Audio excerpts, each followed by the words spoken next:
A video of mine got over 10,000 views. That has nothing to do with anything, it just makes me happy. Anyways, so let's get right in to a video that will not go anywhere near 10,000 views, but I want to talk about Vanguard anyways. Because this week, we got a very interesting resolution to a very interestingly presented problem, and that is, what's Ibuki gonna do? Now, from a logical perspective, we know the Messiahs are coming out. We know Ibuki plays Messiahs. I think the assumption we all had would be that this card fight would make him finally be able to kick the habit of using the Deletors and therefore signaling him finally letting go of his anger and frustration. And though that did happen, they found a very unique sort of way to present it, and that idea being is that his anger and his guilt and all of that, that's his own. That is something that will be with him for his entire life, and how he chooses to deal with it is what matters. Now, how did we get to this point? Because really the whole build-up just kind of had this very unique feel to it. I think bringing Leon in is kind of where it really works, because obviously these two have never had any interaction in the whole franchise. But from what we know of this version of Leon, he's a very powerful character, and he seems to be a bit of a very spiritual character.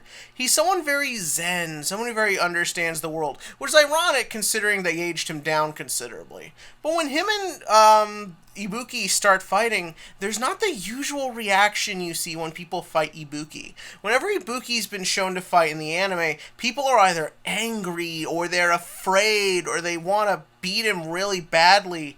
And for good reason. Ibuki has been kind of a dick for his time in the show. But Leon isn't like that. When Leon faces Ibuki, he's curious. He wants to learn about the Deletors. He's encouraging Ibuki to express that power, let it loose, let it out on him. He can take it. So therefore he wants Ibuki to bring it. That's a very good way to set up where this is all going. Instead, a lot of times in shonens, when you see this concept of a character trying to get somebody to unleash their inner power, there's always the speech of, "It's yours, use it!"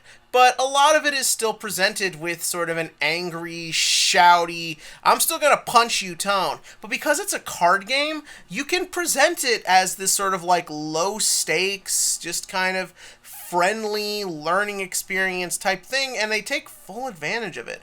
The whole time, the way Leon encourages him, you feel that Leon is both very curious, and as the fight progresses, you kind of get the feeling he does want to help Ibuki. I also love the line where Ibuki's like, "Don't tell me how to fight, you condescending jerk." That is what every Nova Grappler says to their opponents every week at locals. Nova Grappler Jam. I know they're better now since the new support. It's just, old habits are hard to break. Anyways, so as the fight continues, and we see Ibuki being pushed more and more to use the Deletors through the Grayon or whatever the heck he's called. And I like the way that Grayon just pushes him more and more, and the way he presents himself. Like, it's not just in the body of water or once in a while, it's on the card fight table. Ibuki feels him trying to touch him. That's probably just as dirty as I meant it. Hey. But then like after a certain point, even Leon is just like, fuck. I love that bit when Ibuki's finally gonna give in and use his delete skill, and they really used shading and contours and all these different animation tricks, very clever, for showing just a very quick, strong image of how much pain he's in and the moral dilemma. And Leon's reaction is perfect. Leon didn't know what he was getting himself into. He doesn't know this guy. So when he sees how bad Ibuki has it, he's just like, shit. And the whole nature of the fight kind of changes in a way. Up until that point, a part of me was thinking, is this all part of a greater agenda? Is this all part of a better plan? But when the other guy comes in and is just like, you can stop now, and Leon just kind of makes his face like, I gotta help this guy. I gotta do what I can. I gotta stop the wind. Or the wind metaphor has always been kind of meh for me. But no, that was kind of a nice thing to do. There's more to Leon than just Psyqualia. That's a nice little thing. And I also like that the fight kind of continues and it keeps going. And when Ibuki finally realizes that it is his anger and it is to let go, I like he has that moment with that was with Messiah, right? That was a great scene because it kind of gives you a little update where things are going, but it sort of presents this interesting concept. The Deletors are just soldiers. They're just there to fight. They're just there to attack. They're there to delete. It's not that they're necessarily good or bad. It's what they do. And Ibuki is the one who was in charge of them. Ibuki is the one who needs to take command of their power and use them to the fullest ability. Now, yes, it turned out Delete End was gone, but the point of the scene is not that he could have deleted Leon. It was that he had to finally let go. He had to stop being angry. He had to stop feeling guilty. He had to put those emotions towards moving forward. And I thought it was a nice visual metaphor, the way to show it. The Deletors were always his, but he had to be the one to take control of them. Then the fight ends, he wins, they show off Glory Maelstrom, by Asia Champions Volume 2, people. All that was shown off. And then we get the next interesting scene, and that is that the Takudo brother person, I swear I'll remember his name at some point, he's actually seems very happy for Ibuki, and it felt very genuine the way it was all presented. There was no real sense that there's more going on here. He just seemed genuinely happy that Ibuki conquered his guilt and is able to move on. And then there's even like a little tea time. Like, let's just take a few minutes and chill together. You don't see that a lot in these types of things. So it does kind of make me wonder, is this guy really a villain? Is he actually not the villain? Was last episode a misdirect? Or is it he actually is the villain and this was the misdirect? That this was just the one nice thing he did. That could be interesting because it makes the villain feel multi-dimensional, that, yeah, he's got an evil plan, but he's not above helping a guy out when he needs it. Or it could also just be that he's not the villain and maybe there is no villain. Yeah, does there even really need to be a villain at this point? When they had a villain, the show was bad.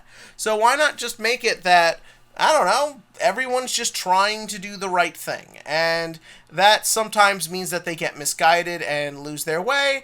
And it's going to be up to Aichi to get Azel or this guy back on their way. Who knows? That's for the future. And then we get our final scene. One could make the argument, and I saw a bit of this in the comment section, that, well, shouldn't Ibuki still play the Deletors now that he feels comfortable and he can control it? Well, yes and no. On the one hand, yes, that would make sense. It's his cards, it's his deck. He should be able to use them to their fullest potential now that he's not being controlled by his anger. But on the other hand, it is still the symbol of the anger. And leaving it behind and ready to face the world and take on new challenges is always an important symbol. Also, he then gets the Messiahs a second later. And the Messiahs represent his new growth. It represents him evolving with the Link Joker clan. They are going to change, and so can he. Also, again, Messiahs are coming out. They need to sell this shit. But yeah, so that was this episode.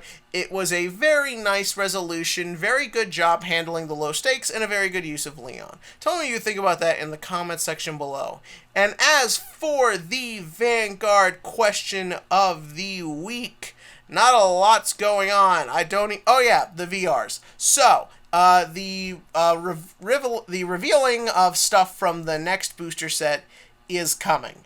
I believe we got some very interesting Oracle stuff this past week. Oh yeah, was it Tsukuyomi this week or last week? I feel like it was early this week. What do you think of the new Tsukuyomi stuff? Yes, I completely just kept talking my way through that one. But no, I am very interested. Do you think the new Tsukuyomi stuff is good? Do you think it will have a place? Could it bring Oracles back to their tier 1 status? Because between Kagero and Bermuda, that's going to be a very hard battle. Also, do you like the artwork? Not everyone's sold on the artwork. I love the artwork. I like it's this sort of different take on an old classic. But tell me about that below. And as always, click to like, click to subscribe, and join me next week as we see those Neon Messiahs. Get it? Because they're new, and neon sometimes means new. Ha ha ha ha. Puns.